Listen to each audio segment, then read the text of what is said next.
कधीकधी असं होतं ना की जी व्यक्ती आपल्यासाठी खूप महत्त्वाची असते तीच आपल्याला टाळायला लागते आणि तेव्हा जो त्रास होतो तो खूप खोलवर असतो. मनात पहिला विचार काय येतो की आपणही त्यांना तसंच टाळावं. पण थांबा, खरंच हा योग्य मार्ग आहे का? चला आज यावरच जरा सविस्तर बोलूया. बघा, खरी शक्ती बदल घेण्यात नाहीये, ती आहे स्वतःमध्ये बदल घडवून आणण्यात. ज्या व्यक्तीने आपल्याला टाळलं त्याला टाळून आपण काहीही मिळवत नाही. उलट जेव्हा आपण स्वतःला विकसित करतो तेव्हा खेळच बदलून जातो. आपण एका वेगळ्याच उंचीवर पोहोचतो. तर मग हा प्रवास कसा करायचा? आपण 5 महत्त्वाच्या टप्प्यांतून जाणार आहोत. सुरुवातीच्या वेदनेपासून ते स्वतःवर पूर्ण नियंत्रण मिळवण्यापर्यंतचा हा प्रवास आहे. चला तर सुरुवात करूया पहिल्या टप्प्यापासून.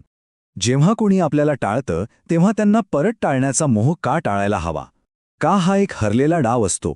समजून घेऊया.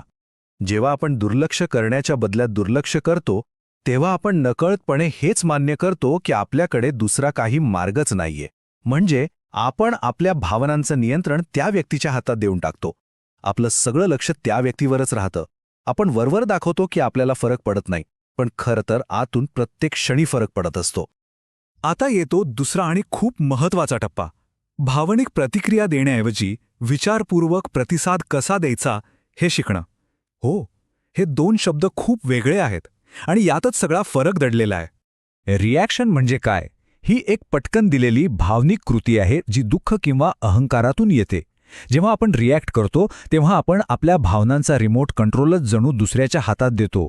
त्यांचं वागणं आपला मूड ठरवतं, आपल्या कृती ठरवतं आणि हे आपल्याला आतून कमकुवत बनवतं. आणि याच्या अगदी उलट आहे रिस्पॉन्स किंवा प्रतिसाद. हा एक जाणीवपूर्वक विचार करून घेतलेला निर्णय असतो. इथे आपण भावनांच्या आहारी जात नाही, तर त्यांना हाताळतो आणि आपला स्वाभिमान जपतो. ही एक ताकद आहे. इथे नियंत्रण आपल्या हातात असतं. बघा, हा फरक किती स्पष्ट आहे. एका बाजूला आपण नियंत्रण गमावतो आणि आपलं मूल्य कमी करतो. दुसऱ्या बाजूला आपण नियंत्रण जपतो आणि आपलं मूल्य वाढवतो. निवड आपल्याला करायची आहे. म्हणून प्रतिक्रिया देण्याऐवजी आपलं लक्ष त्या व्यक्तीवरून पूर्णपणे काढून घ्या आणि ते स्वतःकडे वळवा. प्रतिसाद देण्याची ही पहिली आणि सगळ्यात महत्त्वाची पायरी आहे. आपली ऊर्जा स्वतःच्या प्रगतीसाठी वापरा. आपलं रुटीन मजबूत करा, आपल्या ध्येयांवर लक्ष केंद्रित करा. आणि आता तिसरा, अत्यंत महत्त्वाचा टप्पा. स्वतःला सिद्ध करण्याचा प्रयत्न सोडून स्वतःमध्ये सुधारणा करण्याच्या प्रवासाला सुरुवात करणे. यातला फरक समजून घेणं खूप गरजेचं आहे. सिद्ध करणे म्हणजे काय? म्हणजे आपण जे काही करतो ते दुसऱ्यांसाठी, बाहेरच्या जगासाठी करतो. मी कमी नाही आहे हे दाखवण्यासाठी. पण विचार करा, ज्याने आपल्याला नाकारलंय त्यालाच आपण काहीतरी सिद्ध करून दाखवण्याचा प्रयत्न का करायचा? असं करून आपण त्यांच्या मतालाच महत्त्व देत असतो. याउलट सुधारणा करणे ही पूर्णपणे स्वतःसाठी केलेली गोष्ट आहे. ही खऱ्या अर्थानं विकसित होण्याच्या इच्छेतून येते आणि यामुळेच खरा आतून येणारा आत्मविश्वास वाढतो, कारण हे आपण कोणाच्या मान्यतेसाठी करत नसतो. यातली सर्वात सुंदर गोष्ट ही आहे की आपण पात्र आहोत हे त्यांना पटवून देण्याचा प्रयत्नच करू नका. नाही, उलट स्वतःमध्ये इतकी सुधारणा करा की एक दिवस त्यांनाच प्रश्न पडावा की ते आपल्या पात्र आहेत की नाही. जेव्हा हे घडतं तेव्हा परिस्थिती पूर्णपणे आपल्या नियंत्रणात येते. एक गोष्ट कायम लक्षात ठेवा, खऱ्या प्रगतीला स्वतःचा आवाज असतो. त्याला जाहिरातीची किंवा दिखाव्याची गरज नसते. आपली वाढ, आपलं काम आणि आपली सकारात्मक ऊर्जा हे सगळं स्वतःच बोलतं. आणि मग येतो चौथा टप्पा, जो खरं तर सर्वात शक्तिशाली प्रतिसाद आहे. तो म्हणजे आपली पातळीच बदलून टाकणे. याचा अर्थ तोच खेळ खेळत बसण्याऐवजी त्या खेळाच्याच वरच्या पातळीवर पोहोचणे. आपण किती दुःखी आहोत हे त्यांना दाखवून काहीच फायदा होत नाही. कदाचित सहानुभूती मिळेल, पण आदर कधीच नाही. त्याऐवजी तुमची प्रगती दाखवा, तुमचं स्थैर्य दाखवा. हेच त्यांना तुमच्याकडे आदराने बघायला भाग पाडेल. मग ही पातळी बदलायची कशी?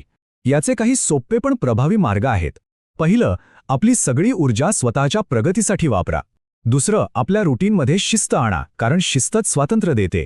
तिसरं, भावनिक अवलंबित्व संपवा. आपला आनंद आपल्याच हातात ठेवा. आणि चौथं, शारीरिक आणि मानसिक आरोग्यावर लक्ष केंद्रित करा, कारण खरी ताकद आतूनच येते. आणि आता आपण पोहोचलो आहोत शेवटच्या आणि सर्वात महत्त्वाच्या टप्प्यावर. इथेच खरी शक्ती सापडते. ही शक्ती आहे हे समजण्यात की आपली मनःशांती दुसऱ्या व्यक्तीच्या उत्तरावर अवलंबून नाहीये. एक गोष्ट नीट समजून घ्या, आपल्यावर सर्वात जास्त नियंत्रण त्या व्यक्तीचं असतं जिला आपण उत्तर देण्याचा हक्क देतो. जेव्हा आपण एखाद्याच्या उत्तराची आतुरतेने वाट बघतो तेव्हा आपण आपल्या आनंदाची आणि मनःशांतीची किल्ली त्या व्यक्तीच्या हातात देऊन टाकतो. आणि हे स्वीकारणं खूप गरजेचं आहे की मौन हे सुद्धा एक उत्तर असतं. प्रतिसाद न मिळणं हे स्वतःमध्येच एक अतिशय स्पष्ट उत्तर आहे.